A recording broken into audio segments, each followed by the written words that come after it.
Radio Laser.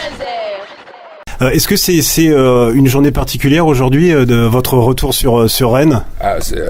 Vous avez vu juste, c'est toujours un peu d'émotion quand même. J'aimais bien, pendant longtemps, j'ai fait pas mal de ce qu'on appelle des conventions comme ça, et je revenais assez régulièrement, uniquement pour le plaisir de revoir Rennes. Mais je me suis rendu compte en faisant ce bout à pied là depuis la gare et en passant par l'immense place qui s'appelle Champs-Libres, c'est ça, et les bâtiments qu'il y a tout du long, qu'est-ce que ça a changé. C'est quand même une très belle ville.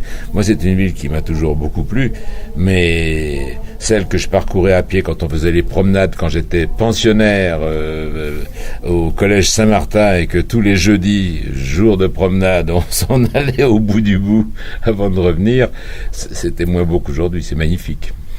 Vous allez aller à Saint-Martin justement pour revoir... Ah, si on a le temps, oui, j'irai peut-être demain matin faire un petit tour à l'aube, voir là où je me suis quand même levé à l'aube justement pendant 4 ans, dans des dortoirs insensés où on était 280, et j'ai toujours pensé que c'est ça qui interdisait la pédophilie. Hein.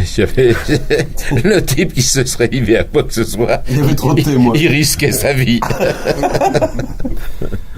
On sent votre attachement à la Bretagne dans le livre.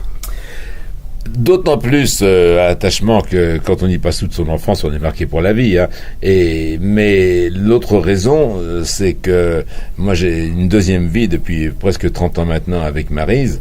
Et effectivement, elle a vécu, elle, des vacances douloureuses pendant très longtemps parce qu'elle était sur la côte de la Manche, beaucoup plus haut, presque en mer du Nord, donc elle veut plus revenir ici, sur cette côte-là. J'ai beau lui dire, mais la Bretagne, c'est pas Oltenival ou le Tréport, c'est magnifique. Le Tréport aussi, je le dis.